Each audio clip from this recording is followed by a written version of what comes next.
Hi.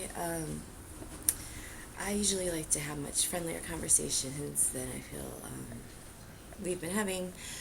So, I really am interested to know what, where you're from.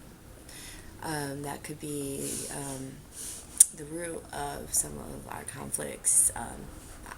Obviously, a different country would have different ways of bringing up children in the church, and it's language barrier miscommunication is obvious. So I would like to keep this friendly. My first point is that you accuse me of being one of the people who took Bible or took prayer out of school.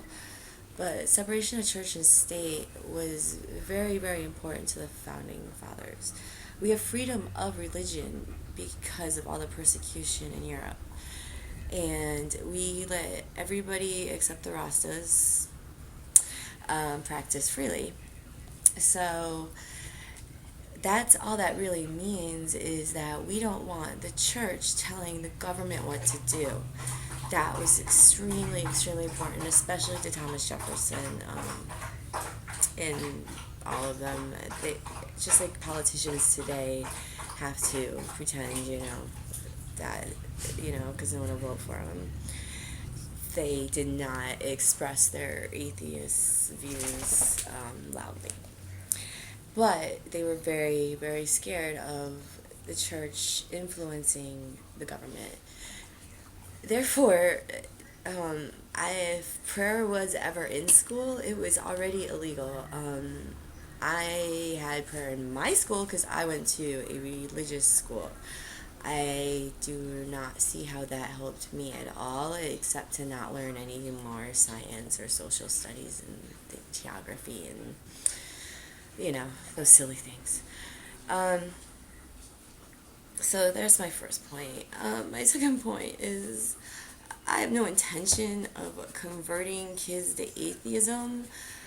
I think that it is completely unfair, and I cannot remember the term from law class, but when you are unable to make a contract, when you're drunk, you're senile, like when there's reasons like that, under 18 is one of them.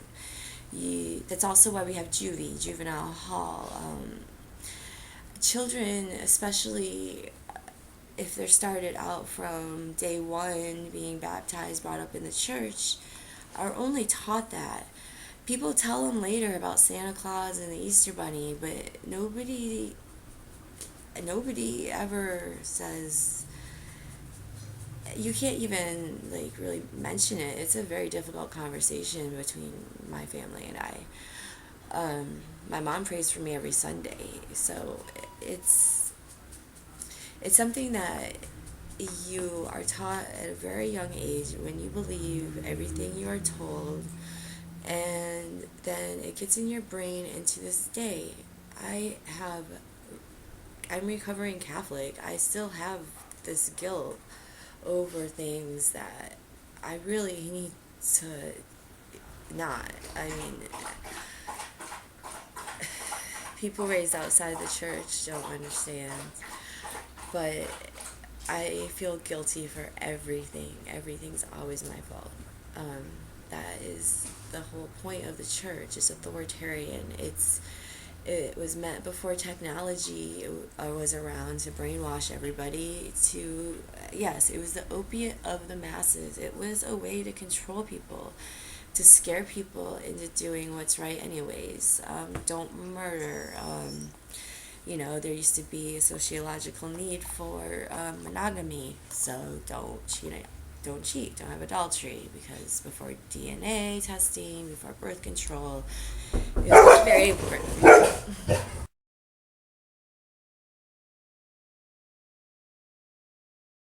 Of your thoughts. Sorry, I got interrupted there. I think we were talking about how the church is very authoritarian, and that I was still struggling with Catholic guilt. And I think I've explained quite a few many times that it is torture for a little kid to believe that an invisible person in the sky can hear all of your thoughts, and if you even question him or do an array of things, you're going to this really scary, scary place.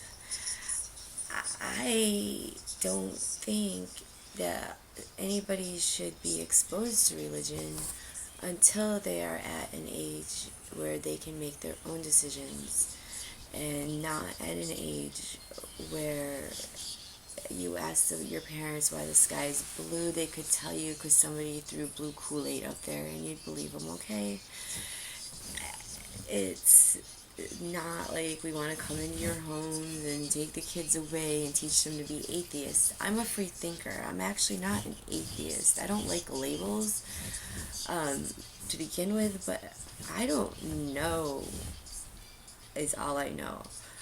I know that a lot of the church history, and I very much do not like it as much as I do not like what's going on now. I really do live my life much like Christ did in the mythology. I like to think he did exist. We're probably going to have some Church of Martin Luther King Jr. in 2,000 years. That's the kind of person I think Jesus was, like Martin Luther King and Gandhi. I don't think you've been acting very Christian-like.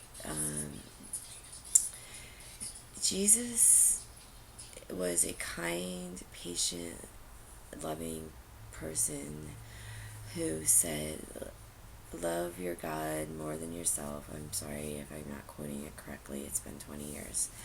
And do unto others as you'd like them to do unto you. And I can't think of a better way for our entire world to live, to have a peaceful world. You should really check in on my videos, Why Religion is Evil. Oh gosh, the one about the whole Vatican wealth, why churches should be taxed. And please, faith is dangerous. What do you think about people in other countries raised Hindu? I don't know, when I was a little kid, they told me some craziness about if they didn't know about Jesus, then they couldn't accept him, therefore they could go to heaven or something. But you believe that the reason they believe that is because that's the way they were raised.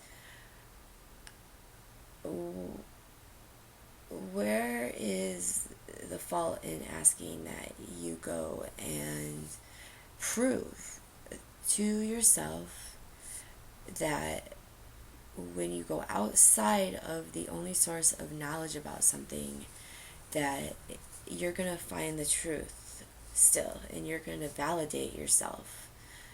I see nothing wrong with that. And that is what I have a problem with, is blind faith. Blind faith in what the government says. Blind faith in what it really just said. I have a problem with authority when authority becomes corrupted. And usually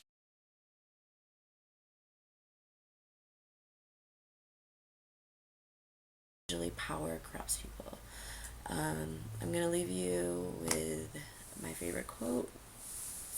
When the power of love overcomes the love of power, then the world will know peace.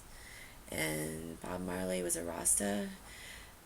Yes, theoretically he did believe in the same God that you do. However, he approached it in such a better way. And they actually say they don't really care what you believe or what, quote, dogma, they don't call it that, you take from them. They just want you to be a good person.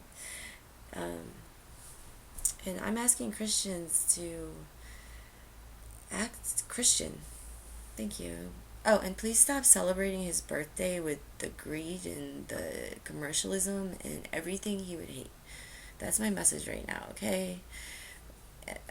It's a little bit of pet peeve. Have a good one.